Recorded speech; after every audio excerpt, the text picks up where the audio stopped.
श्रीराम जय राम जय जय राम। निर्हेतुक कर्मात भगवंत। खरोखर आज आपल्याला आपले अंतरंग ओळखण्याची खरी गरज आहे। सत्कर्म असो किंवा दुष्कर्म असो, हेतूवर सर्व काही अवलंबून असते। पुष्कळ पुण्यकर्मे केली आणि काहीतरी विषयाचा हेतू मनात धरला तर काय उपयोग।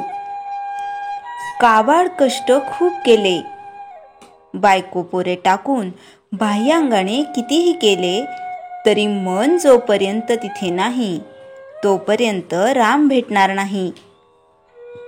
मनाला भगवंताची तळमळ लागली तरच त्याचा उपयोग। निर्हेतुक कर्मात भगवंत असतो, म्हणून आपली कर्मे तशी करावीत। खरे पाहता प्रापंचिका एवढे काबाड कष्ट साधकाला पारमार्थिकाला नसतात। प्रपंचाच्या काबाड कष्टांपेक्षा निम्म्याने जरी भगवंताकरिता केले तरी खूप फायदा पदरात पडेल। ज्या स्थितीत भगवंताने आपल्याला ठेवले त्या परिस्थितीतून त्याला ओळखणे सहज शक्य आहे। पण विषयाकडे दृष्टी ठेवून कर्मे करतो आणि भगवंत भेटत नाही म्हणून दुःखी होतो। याला काय करावे। दैत्य दानवांनी भगवंताची तपश्चर्या केली आणि समर्थांनीही केली। दानवांनी हेतू धरून केली त्यामुळे त्यांना हेतूचा विषयाचा लाभ झाला, परंतु भगवंत अंतरला। याउलट समर्थांना भगवंताशिवाय दुसरा कशाचाही लाभ नको होता। त्या लाभातच त्यांनी सर्वस्व मानले। उत्कट प्रेमामुळे भगवंताचा ध्यास लागतो। भगवंताला पाहून तू भेटलास आता मला काही नको अशी वृत्ती झाली पाहिजे, तरच मीपणा मरेल। भगवंताचा हात तर पुढे आहेच, आपलाच हात त्याच्यापर्यंत पोहोचत नाही। बुद्धीपेक्षा आणि पैशापेक्षा सदाचरणाने वजन जास्त असते। सदाचरण असून भगवंताची निष्ठा असेल आणि आहे त्या परिस्थितीत समाधान ठेवण्याची सवय असेल तर प्रापंचिक सुख लाभते। सुख हे कुठून उत्पन्न करायचे नसून ते आपल्या वृत्तीमध्येच असते। मी भगवंताचा आहे, तसेच सर्वजण भगवंताचे आहेत। म्हणून भगवंतावर प्रेम केले की सर्व जगावर प्रेम बसेल। ज्याप्रमाणे भगवंताच्या प्रसादामध्ये एखादा कडू बदाम आला तरी तो आपण खातो, त्याप्रमाणे भगवंताने एखादे वेळी दुःख दिले तर ते आनंदाने सोसायला पाहिजे। चिकित्सा थोडी बाजूला ठेवून भगवंताचे आपण स्मरण करावे। अंतःकरणाची शुद्धी नामाशिवाय नाही होणार। नामापरते काही नाही हे एकदाच ज्याच्या मनाने घेतले त्याला दुसरे काही सांगावे नाही लागत। मीठ म्हणून जरी साखर खाल्ली तरी साखरेची गोडी आल्याशिवाय राहत नाही। त्याप्रमाणे कोणत्याही परिस्थितीत जरी नाम घेतले तरी ते आपल्याला तारकच ठरेल यात शंका नाही।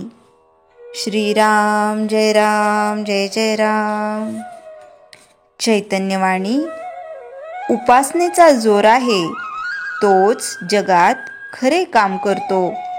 श्रीराम जय जय राम। श्री दास नवमीचे प्रवचन। हुन्नरी लोक निरनिराळ्या वस्तूंमधून अत्तरे काढतात। कोणी जाईतून, कोणी जुईतून, कोणी गुलाबातून असे अत्तर काढतात। ही गोष्ट सोपी आहे, पण मातीतून अत्तर काढणारे जे लोक असतात त्यांची मात्र कमाल आहे। हे जसे खरे त्याचप्रमाणे सर्व संत सारख्याच योग्यतेचे खरे। पण मातीतून अत्तर काढणारा म्हणजे प्रपंचामध्ये परमार्थ करायला शिकविणारा कोणी असेल तर ते समर्थच होत. समर्थांनी विषयाला खरे ओळखले. नुसता सावधान हा शब्द ऐकून समर्थ खरे सावध झाले आणि पळून गेले. शिवाजी सारख्या शिष्याला समर्थांनी सांगितले की अरे, माझा दाता राम आहे. हे उपासनेचे तेज होय. आपल्या ठिकाणी उपासनेचे तेज पाहिजे.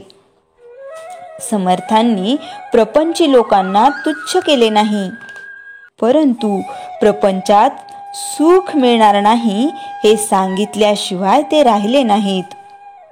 उपासना चालवीत असताना जगण्यासाठी म्हणून भिक्षा मागायला हरकत नाही, पण दुसऱ्या कशासाठी भिक्षा मागणे पाप आहे.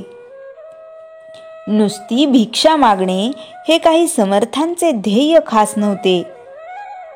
राम दाता आहे या भावनेने भिक्षा मागणे हे मोठेपणाचे आणि तेजस्वीपणाचे लक्षण आहे. शिवाजी सारखा शिष्य झाला तरी समर्थांनी आपली लंगोटी टाकली नाही हे खरे. वैराग्य होय, म्हणूनच ते समर्थ पदवीला पोहोचले.